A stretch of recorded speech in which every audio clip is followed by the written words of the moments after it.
जब भी कोई मुद्दा महत्वपूर्ण देश का आता है तो प्रधानमंत्री मोदी जी गायब हो जाते हैं।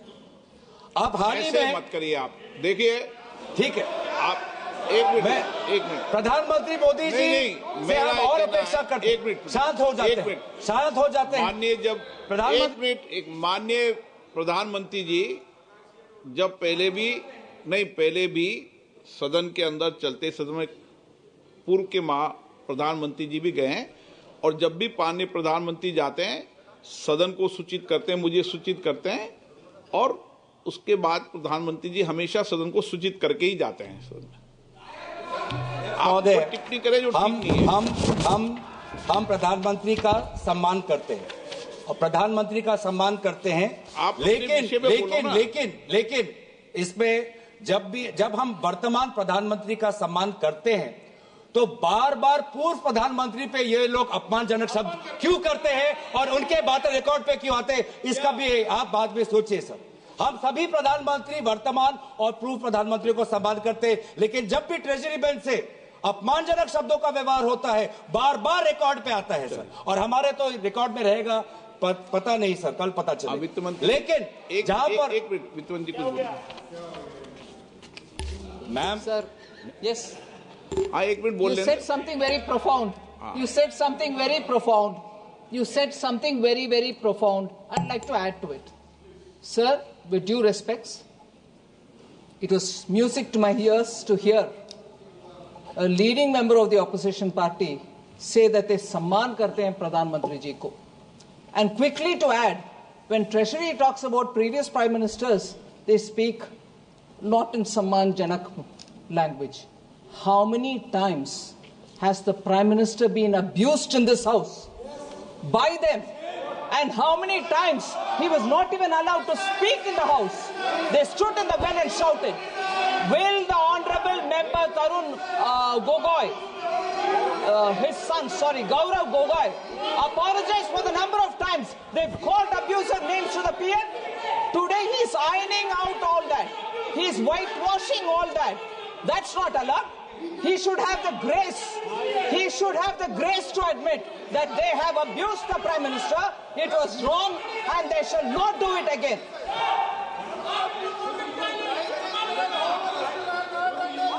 Through you, Honorable Speaker, through you, I request the Finance Minister to read the speech of the Prime Minister during the last session. His entire speech was abusing former Prime Ministers.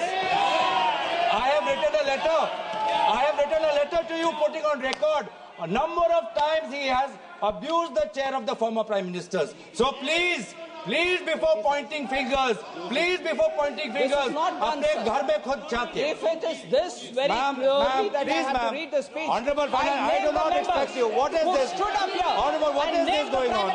You should not have the patience to listen. Have the patience to listen. You should have the patience to listen.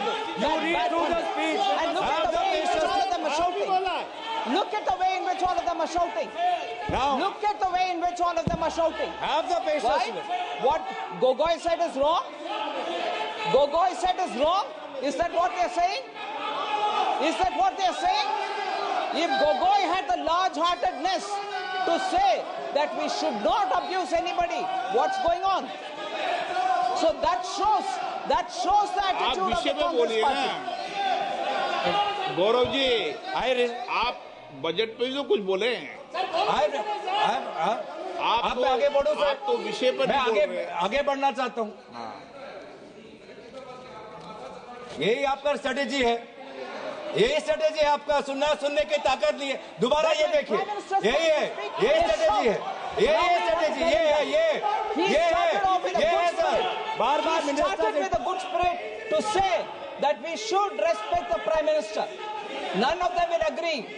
They don't want to agree. I'll get up every number of times that when an honorable member says you respect the Prime Minister, and that should be the attitude there. No, that member is honorable enough, but not the rest.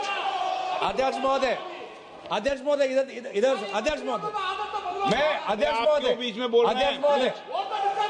अध्यक्ष महोदय, okay, अध्यक्ष महोदय, मैं बात इसलिए उठाया हूं क्योंकि आज हमारे देश के सामने हम प्रधानमंत्री मोदी जी को सुनना चाहते हैं, क्योंकि अमेरिका के राष्ट्रपति ने कहा कि अभी भारत और अमेरिका के बीच में जो टैरिफ्स को लेके जो चर्चा हो चुका है, उसमें भारत ने कबूल कर दिया है कि टैरिफ घटेगा।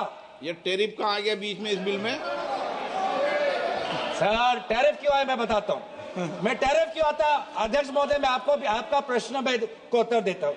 ये टैरिफ इसलिए आता है क्योंकि ये टैरिफ हमारे ऑटोमोबाइल सेक्टर के साथ जुड़ा हुआ है, ये टैरिफ हमारे टेक्सटाइल के साथ जुड़ा हुआ है, ये टैरिफ हमारे जेम्स और ज्वेलरी के साथ जुड़ा है, ये टैरिफ हमारे स्टील नट्स के साथ जुड़ा है, और सबसे महत्वपूर्ण ये टैरिफ हमारे किसानों के साथ जुड़ा है। हमारे किसानों को बचाना है सर, इसीलिए हम जानना चाहते हैं कि भारत सरकार ने कौन से सब्जेक्ट्स पर अब टैरिफ घटाने की बात उन्होंने अमेरिका को सूची किया है।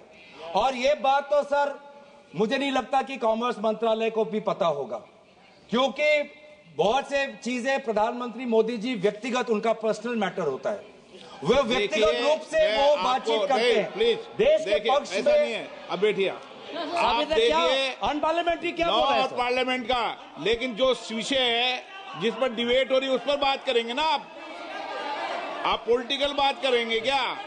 ये राष्ट्रपति अभिभाषण पर चर्चा है क्या? बजट पर चर्चा तो करो आप, ये तो तरीका ठीक नहीं है ना। आप उपनेता हैं, नहीं ये तरीका ठीक नहीं है। नो, आप बजट पर करें, सप्लीमेंट्री ग्रांट पर करें, मणिपुर की सप्लीमेंट्री ग्रांट पर करें। हाँ माइक बंद हो जाएगा। सर हमें किसानों की बात करनी है, ऑटोमोबाइल सेक्टर में जो काम करते हैं वो बात करनी है, टेक्सटाइल्स के सेक्टर में जिन लोगों की रोजगार मिलती है उसकी बात करनी है। तो सर उसके हित में हम बोल रहे हैं कि कौन से क्षेत्र में टैरिफ घटा है, ये बात हमें प्रधानमंत्री मोदी जी बताएं, क्योंकि बहुत से मामलों पर वो व्यक्तिगत रूप से करते हैं निगोशिएट। राफेल के मामलों में व्यक्तिगत रूप से उन्होंने निगोशिएट किया, तो इसमें भी हम जानना चाहते हैं कि कौन से विषयों पर भारत टैरिफ घटाएगा। और ये भी हम जानना चाहते हैं, क्या भारत ने सोचा है कि हम अमेरिका पर रेसिप्रोकल टैरिफ्स लगाएंगे? क्या भारत ने ये सोचा है? देखिए माननीय सदस्य, मैं आपको फिर बोल रहा हूं, नहीं तो मुझे टोकना पड़ेगा। सदन नियम प्रक्रियाओं से चलेगा, 2-6 में क्लियर नियम प्रक्रिया है।